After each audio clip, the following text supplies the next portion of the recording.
yung sa mga talk shows, yung pag tinatanong yung guests kung if there's something that na you want to say to your younger self? Well, here's mine.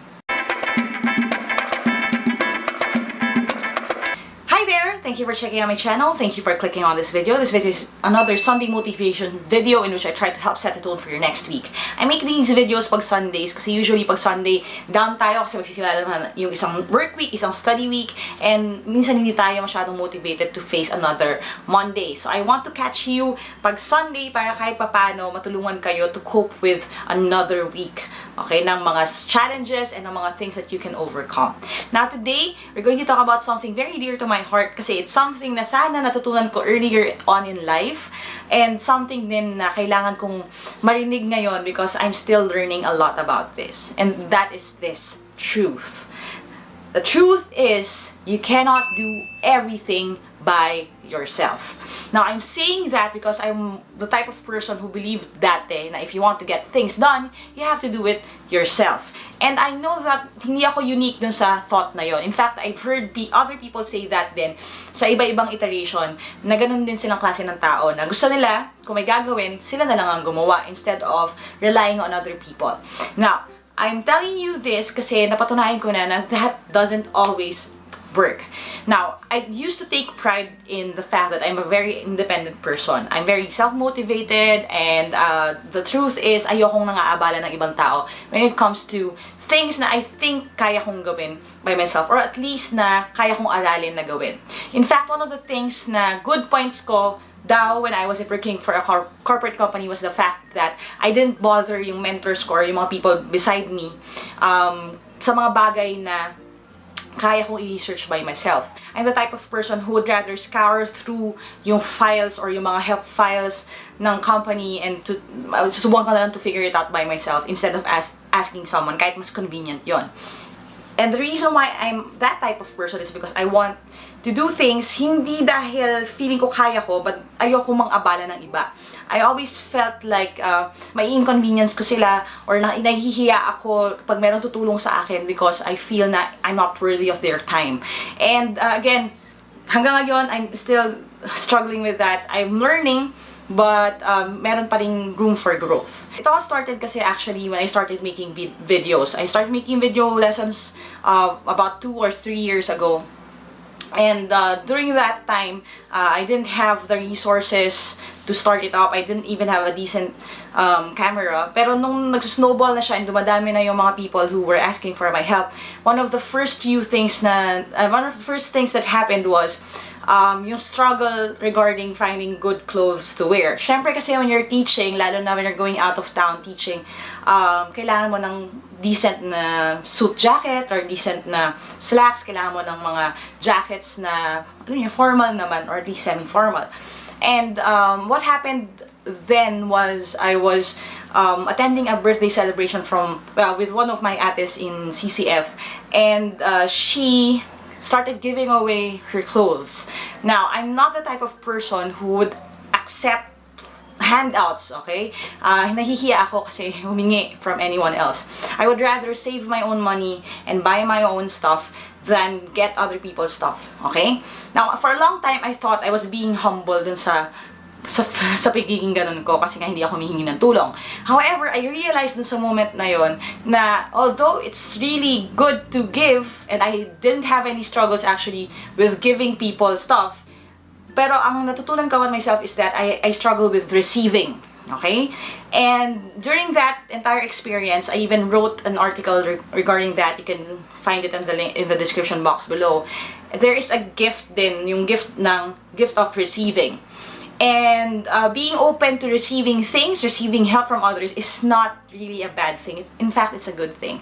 And that is something that I want to talk to you about because kaka-process ko lang nung nangyari yesterday, which it was yung Horizon Ministries free college entrance exam event. Now, I taught yesterday, but the entire project or the entire program wouldn't happen if not for Horizon Ministries. And I want you to take a peek then behind the scenes sa nangyayari when we plan these events and when we create these programs for you guys. It may seem na ako lang dahil ako yung laging tumatayo doon na nagsasalita at nagtuturo or ako yung gumagawa ng materials or ganyan-ganyan. But the truth is, I cannot do these things by myself.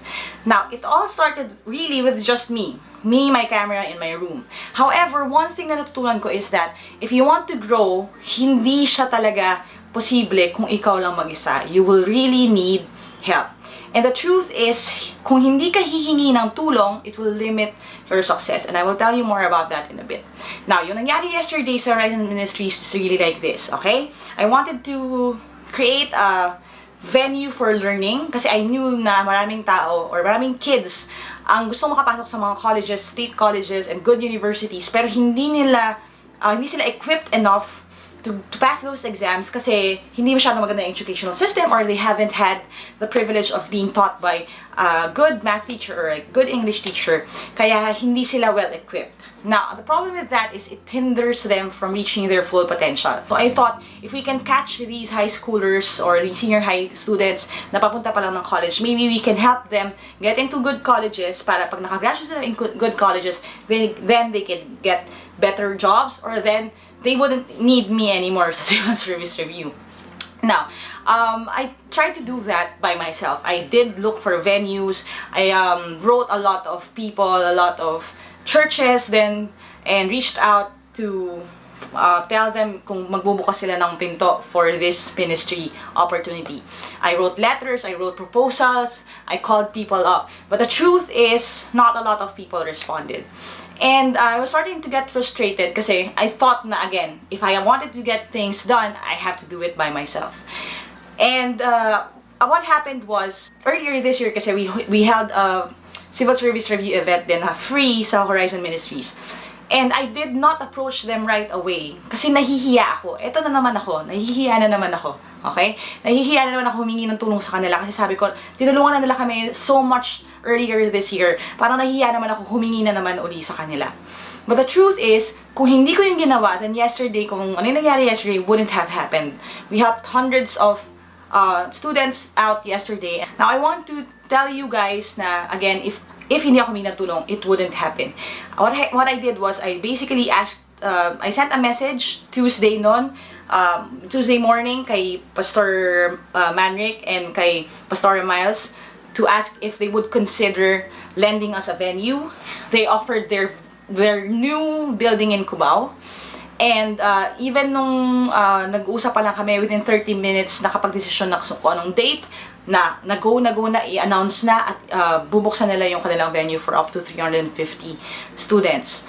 They even offered na magpakain ng lunch for free, again, dun sa mga students, dahil gusto lang nilang tumulong. And when that happened, actually, ang masaya ako, but there was this wave of shame that happened after. Now, hindi ko yun masyadong ma-explain, but if you are somewhat like me, then you would understand. Bakit ako nahiya? Nahiya ako kasi I feel like I'm inconveniencing them. I'm going to bother them kasi, di ba, yung oras na yun nasasayang, or yung resources na yun uubusin namin for this review na wala naman sila technically makukuha anything in return kasi nga libre nga siya. Yun yung struggle ko as a person kasi nga I find it very hard to ask for help. Now, yesterday, muntik na nga rin siyang hindi matuloy kasi hindi pa tapos yung construction ng church and they were having trouble with that. Pero they still decided to have it pushed through. Winelcome pa rin nila tayo doon if you are one of the students who attended. I cannot thank them enough. They gave all the students free lunch, they fed us, and they helped us out even after that. Now, again, all of these people who are helping this ministry, helping what I do, they don't get anything in return. And I have to struggle with the feeling na parang nahihiya ako when it comes to asking for help. But again, I'm struggling but I'm learning, and I want you guys to learn this right now. The reason for that is because of these three things, okay? Asking for help, okay? Asking for help will help you heal. Now, I'm telling you this because it's really something that I experienced before. When I started doing videos, when I started doing this ministry, I was actually very hurt at that time. The church that we were with for a long time, the church where I was basically born into, and kung saan ko pinlano to serve for the rest of my life, basically told us one Sunday na hindi na kami pwede doon. Na they announced, yung head pastor of that church announced sa pulpit, to my surprise, sabi niya, ganito, sa inyong lahat, okay, hindi niyo na makikita yung Maravilla family, huwag niyo na silang tanungin kung bakit, huwag niyo na silang lapitan. And as a kid, hindi naman kid, as a young woman, I was very surprised because we were still working on a lot of programs for that church, and I was very involved in ministry. I was a leader in many of the ministries, and that basically was stripped away from us. So I was very hurt. Okay, very hurt ako nung time na yon, and I needed time to heal, and I needed people to help me heal. And the truth is, okay, the people who surrounded me at that time, not everyone were helpful, pero a lot of people jumped in to help, and they helped me heal. Ate Mitch, Manuel, if you are not familiar with who she is actually one of the reasons why Team Lyqa was even started. When the first Team Lyqa members formed the page, sabi ko sa kanya, ate, i-delete ko na lang. Nung iniwan na nila ako as admin. Tapos siya yung makulit na, hindi, okay lang yan, hayaan mo, gawin mo yan. She was also the person who rented the first venue kung saan ako nagturo live, which was in CCF. I didn't know na may bayad yon until after. And hindi na sila nagpabayad, sila nila Mother D. Sila yung tumulong doon, bumili sila ng mga pentel pen, ng mga markers, everything. I'm going to try to not to hold my own emotions until I finish this, no? This is going to be a very raw na Sunday motivation video, but these people actually helped. Si Pastor Miles and si Pastor Manrick, si Pastor Manrick was actually one of my favorite professors when I was still studying, and still, up until now, my favorite preacher. He is leading Horizon Ministries, and siya yung nag-open ng doors for this. And it really helped me heal. Kasi nga, again, I already knocked on other churches asking them if they would open their doors and let us borrow their place for free para lang makapagturo rin ako for free.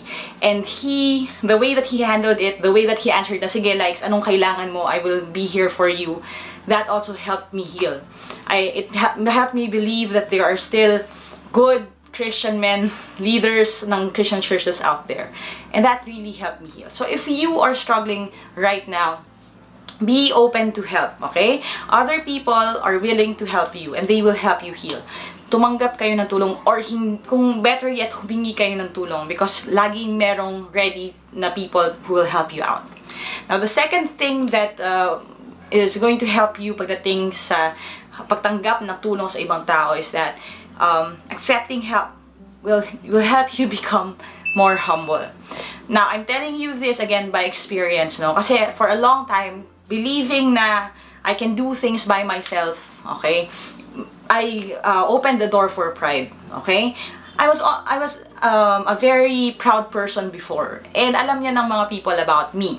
Na yung pride na yon comes from knowing na kung merong problema, sige, ayusin ko. I can do it. I can fix things. I saw myself as a problem solver, as some of you guys who saw yung 700 Club na appearance ko or na testimony ko. That was true. I was the type of person they would send pag merong nag-aaway. They would send if merong mga problema sa ministry. I was the type of person who would comment and tell them what they need to do. And for a long time, I was thought na kaya ko yung mga bagay na yon. But it was not until I started to need other people or to ask other people for help that I realized na hindi ko nga kaya. And up until now, knowing na if I was left to my own defenses, I wouldn't be able to do all of these things. Na kung ako lang mag-isa, hindi ko kayo ma-reach at hindi ako magkakaroon ng ganitong platform. That helps me become more humble. Okay? And so if you need that kind of, alam niyo, palo in the back, okay? Go and find help. Third thing, okay? Getting help will help you reach higher, okay? Will help you be more successful. And that is really true. Kasi if hindi ako tumatanggap ng help from other people, then this wouldn't happen. You know what? Even in my own family, it really is a challenge for me. Kasi ayoko silang maabala. I know that they have a lot of things to do. But right now, lalo na pag review season, I cannot help but ask for their help. Kasi hindi ko talaga siya kaya mag-isa. Yung mga reviewers, my little sister helps print them. Siyang nag-handle nun lahat. To the point na yung yung kwarto niya already looks like a printing press. Yung tita ko would drop everything to go to LBC to have things shipped out or to come with me sa mga review events. My mother and my mama and my papa would drive me kahit na umuulan or kahit na madaling araw just to get me to and from these speaking engagements. And my sister, my twin sister, and her best friend si Leia would go out of their way just to support me kahit napuyat sila at wala silang tulog. All of these people, including my lola and my tita and my tito who are constantly praying for us, I really wouldn't be able to do all this without them. And kung hindi ko tinatanggap yung tulong nila, then etong ginagawa ko would stay here, just in my room with my own camera by myself. But the truth of the matter is, we are reaching more people because there are more of us who reach out. And right now, transitioning doon sa idea na magkakaroon ng Facebook group on Team Lyqa, I'm also having to ask for help from other people from all over the country to help moderate that group and to be admins dun sa group na yon. So again, learning process for me, I hope that you learn it earlier. If you are struggling with something right now, or if you want to get things done in your life, if you are preparing for an exam, it's not bad for you to ask for help. You cannot do it by yourself, okay? Do not fall under that delusion na ikaw ay independent at ikaw ay self-supporting at ikaw ay kaya mong gawin lahat by yourself. Opening yourself up to getting help from other people will only help you succeed. Okay? Now, I'm not saying that you have to be dependent on other people. All I'm saying is that if they are willing to help, tanggapin nyo siya, be gracious about it, and know that these people who are helping you out, basically they're being sent there by God Himself because He knows, okay, that you cannot do it by yourself and that you can do so much more with other people to help you out.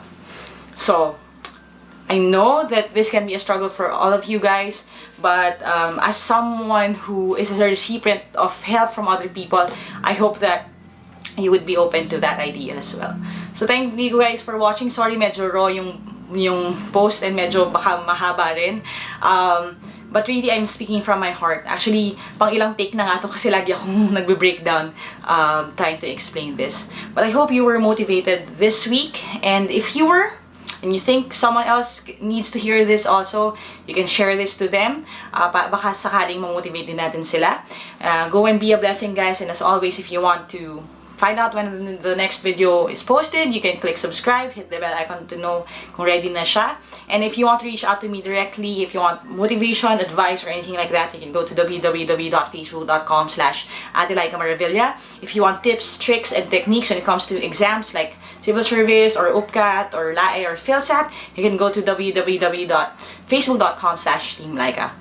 Thank you guys for watching. Go and be a blessing this week. I love you all. I'll see you next week. Bye for now.